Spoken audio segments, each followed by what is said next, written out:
Hello दोस्तों, नमस्कार। आज मैं आप लोगों के लिए लेकर आया हूँ रीजनिंग की क्लास 2। इसके पहले हम लोगों ने क्लास 1 में 10 क्वेश्चन पढ़ाया था आप लोगों को, और उम्मीद करते हैं कि आप लोगों को वो लेक्चर काफ़ी अच्छा लगा होगा। और आज फिर मैं 10 क्वेश्चन के साथ आपके समक्ष प्रस्तुत हूँ, और ये हमारा लेक्चर नंबर 2 है।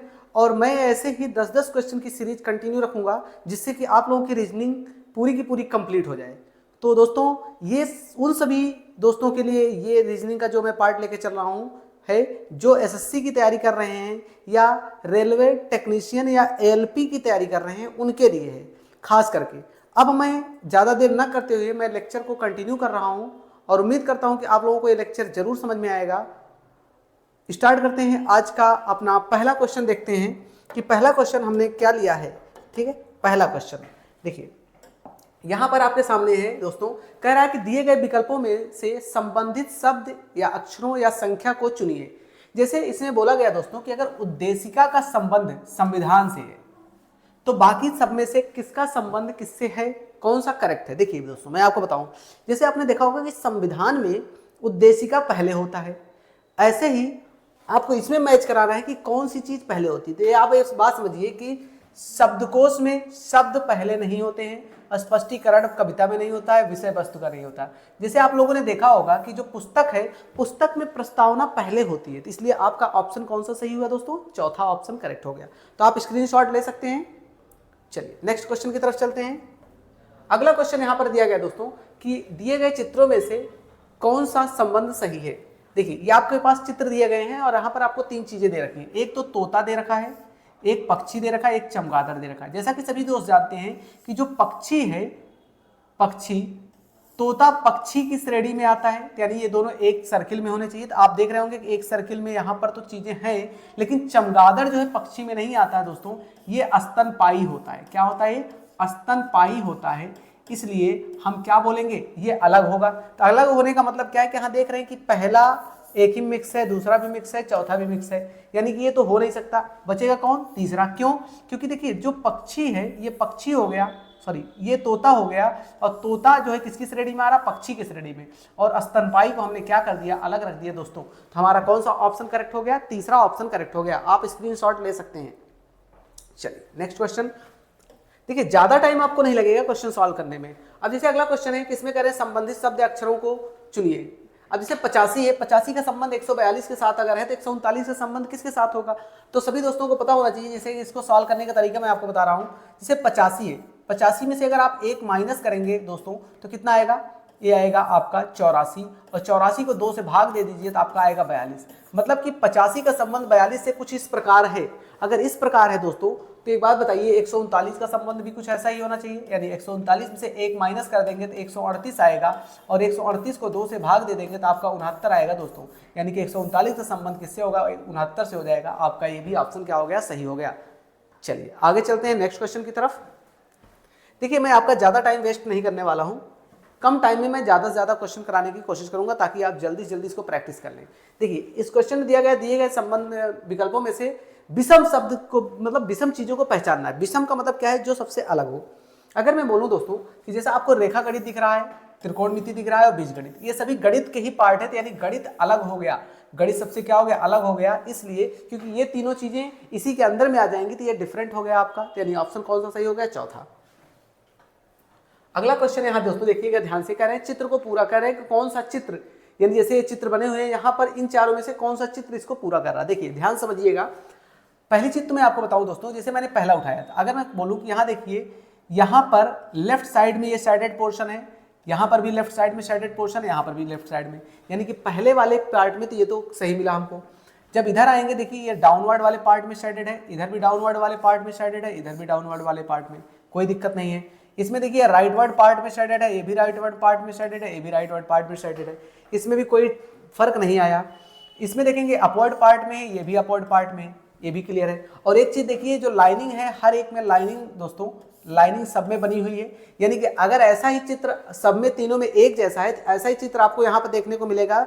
देखिए कौन सा सही है, देखते देखिए, चौथा तो होगा नहीं क्योंकि लाइन इनकम्प्लीट है, पहली चीज तो ऐसे ही गलत हो गया है।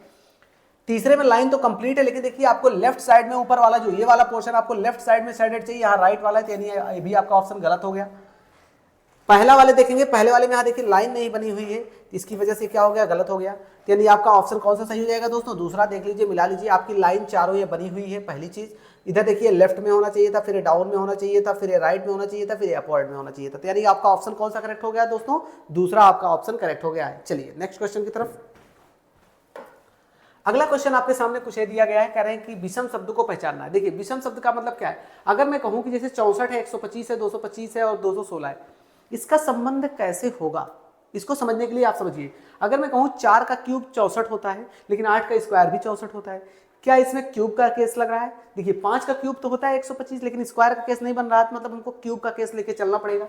तो मैं कहूं कि अगर ये 64 4 का क्यूब है दोस्तों, ये 125 5 का क्यूब है, और ये क्यूब तो है नहीं किसी का, तो 15 का स्क्वायर है, 216 6 का क्यूब है, यानी आपका चौथा ऑप्शन क्या हो जाएगा, सॉरी चौथा नहीं, सभी चीज देखिए 3 ऑप्शन आपके सिमिलर हैं, ये आपका तीसरा ऑप्शन क्या हो जाएगा, आपका सही हो जाएगा। यानी कि आपका जो इसमें डिफरेंट है वो कौन सा है, तीसरा। चलिए आगे चलते हैं, 7वें क्वेश्चन पे आ गए। अब यहां पर समझिएगा इसको करना क्या है, इसको क्या करना है दोस्तों, आपको ये समझना जरूरी है। देखिए इसमें कह रहे हैं कि दिए गए शब्दों में से शब्दों को अंग्रेजी शब्दकोश के अनुसार क्रम में रखने पर कौन सा शब्द तीसरे स्थान पर आएगा। तीसरे बोला है दोस्तों, ये तीसरा जो बोल रहा है तीसरे स्थान पे आएगा, तो पहले इसको समझना है। देखिए तीसरे स्थान पे लाने के लिए पहले तो आपको ये चेक करना पड़ेगा, ABCDEFGH ऐसे पढ़ के आप देखेंगे कौन सा वर्ड पहले आ रहा है, कौन सा लेटर पहले आ रहा है। जैसे देखिए के इसमें भी है, के इसमें भी है, के इसमें भी है, के इसमें भी, इससे तो हम कोई डिसाइड नहीं कर सकते। एन देखिए इसमें है, इसमें भी एन है, इसमें भी एन है, इसमें भी एन है। अभी तक कोई डिसीजन नहीं ले सकते हम कि इतना 2 केसेस देख लिया हमने, 2 लेटर हमने मिलाया, सब में सेम आ रहा था। अब देखिए यहाँ देखिए ओ है, यहाँ ओ है, यहाँ पर ए है, देखिए यहाँ पर क्या है, ए है, यानी ए है, और यहाँ पर आई है, और यहाँ पर क्या है, ओ है। अब देखिए ओ वाला तो बहुत पीछे जाता है, ए आपका पहले आता था, यानी आपका पहले नंबर पर आ गया, ये आपका पहले, क्योंकि ए पहले आता है ना, तो पहले स्थान पर यही होगा। अब उसके बाद अब देखते हैं, ए के बाद अब इसको मिला लिया। अब देखिए डब्लू, देखिए यहाँ पर डब्लू यहाँ पर है, यहाँ पर देखिए सी है, और यहाँ पर आपका क्या है, आई है। अगर आप पढ़ेंगे ABCDEFGH आई, अगर देखिए ये पहला स्थान दे दिया तो इसको दूसरा दे नहीं सकते, आई इसमें है, JKLMNO, देखिए तो इसका मतलब ये दूसरा स्थान जाएगा दोस्तों, दूसरा, ठीक है, दूसरा जाएगा। अब बचा तीसरा, तीसरे के लिए लड़ाई है, तो तीसरे की लड़ाई देखेंगे तो ओ इसमें भी है, ओ इसमें भी है, अभी भी कुछ नहीं कंफर्म कर सकते तीसरे के लिए। इसमें डब्लू है, इसमें बी है, देखिए बी आपका पहले आता है और डब्लू बाद में आता है, तो यही आपका ऑप्शन करेक्ट हो जाएगा, यही आपका तीसरे नंबर पर होगा। ठीक है दोस्तों, उम्मीद करते हैं कि आप लोगों को ये क्वेश्चन समझ में आया होगा। चलते हैं नेक्स्ट क्वेश्चन की तरफ। अगला क्वेश्चन देखिए, यहां पर भी ऐसे ही कुछ दिया गया है, आपको कह रहा है कि इस प्रश्न में एक अनुक्रम दिया गया है जिसमें एक पद लुप्त है, दिए गए विकल्पों में से वह सही विकल्प चुनिए जो अनुक्रम को पूरा करता है। यहां देखिए क्वेश्चन मार्क लगाए, यही आपको बताना है। देखिए कैसे करना है, अगर दोस्तों ध्यान से देखेंगे, ई के बाद इन्होंने दिया है जी, ई के बाद क्या दिया इन्होंने, जी। अब ई और जी में कितने का फर्क है, EFG, यानी एफ को छोड़ दिया, एक को छोड़ा है, तो जी के बाद अगर एच को छोड़ देंगे तो आई मिल जाएगा, आई के बाद जे आता है, जे को छोड़ देंगे तो के मिलेगा दोस्तों। यहाँ पर यानी आपका आना चाहिए के, ठीक है, के आना चाहिए। आगे फिर के के बाद एल को छोड़ देंगे तो एम आएगा, ये भी क्लियर हो गया, यानी कि एक एक का डिफरेंस आया, आपको इतनी बातें समझ में आ गई। एल देखिए, एल यहाँ पर भी है, एल यहाँ पर भी है, एल यहाँ पर भी है, एल यहाँ पर भी है, कोई फर्क नहीं पड़ेगा, यानी एल यहाँ पर भी होना चाहिए। क्लियर है इतनी बातें। इसके बाद देखिए एफ, एफ के बाद जी आना चाहिए, लेकिन एच है, एक का फर्क है, एक का फर्क। एफ के बाद जी आता है ना, लेकिन एच दिया गया। एच के बाद आई आना चाहिए, लेकिन जे दिया गया है। जे के बाद क्या आना चाहिए, जे के बाद के आना चाहिए, लेकिन यहाँ पर होना चाहिए एल, यानी फिर से एल आएगा। एल के बाद क्या होना चाहिए, एम, लेकिन एम नहीं दिया गया, क्या दिया गया, एन, कोई बात नहीं। आपको देखिए, अगर आप देखेंगे ना तो इसमें के है स्टार्टिंग में, ना तो इसमें के है स्टार्टिंग में, इन दोनों में था, तो के एल एल इसी में आ रहा है, यानी ये भी आपका ऑप्शन क्या होगा, इनकरेक्ट हो जाएगा, यानी चौथा सही होगा। लेकिन अगर आप मिलाना चाहें लास्ट वाले को, देखिए ए इसमें है दोस्तों, ए इसमें भी है, ए इसमें भी है, ए इसमें भी है, यानी यहाँ पर भी ए आना चाहिए, यानी आपका ऑप्शन कौन सा करेक्ट हो गया, चौथा ऑप्शन आपका करेक्ट हो गया है। स्क्रीनशॉट ले सकते हैं आप। चलिए अगला देखिए, अब यहाँ पर देखिए, अगर आप ध्यान समझिएगा, इसको मैं आपको समझाता हूँ लिख के पूरा डिटेल में।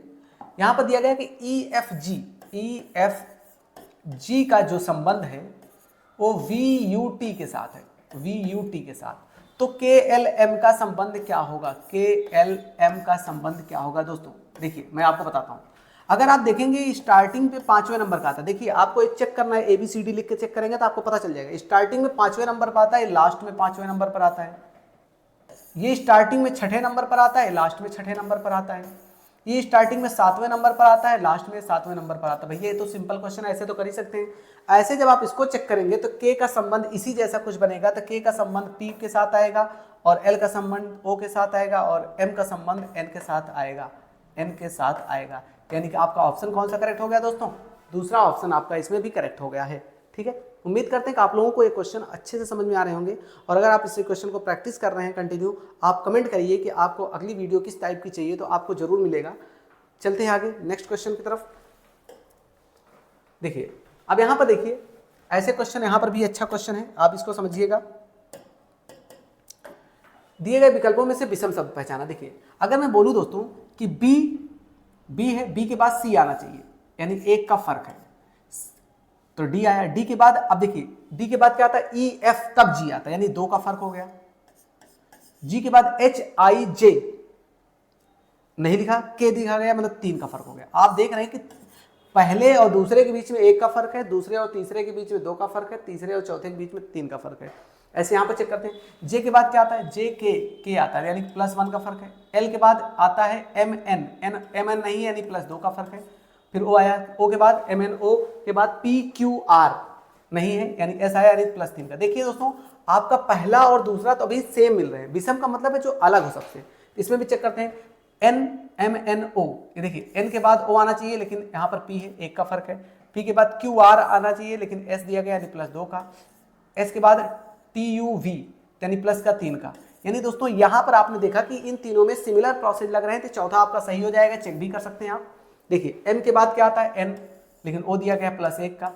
फिर O के बाद PQ आना चाहिए, लेकिन R दिया गया +2 का। अब यहाँ तक कंफ्यूज आप भी हो जाएंगे कि सर अभी तो आपने कहा डिफरेंट होना चाहिए, लेकिन यहाँ पर भी सही आ रहा है। अभी देखिए एक लास्ट वाला चेक करिए। R के बाद आता है क्या? R के बाद आता है PQR STU, यानी STU, यानी 2 का फर्क केवल फिर आ गया। यानी आना कितना चाहिए था? 3 का फर्क आना चाहिए था दोस्तों, लेकिन यहाँ पर कितने का फर्क आ गया? 2 का फर्क आ गया। तो देखिए आपका ये ऑप्शन क्या हो गया? इसीलिए सही हो गया, यानी कि ये आपका इन तीनों से डिफरेंट है।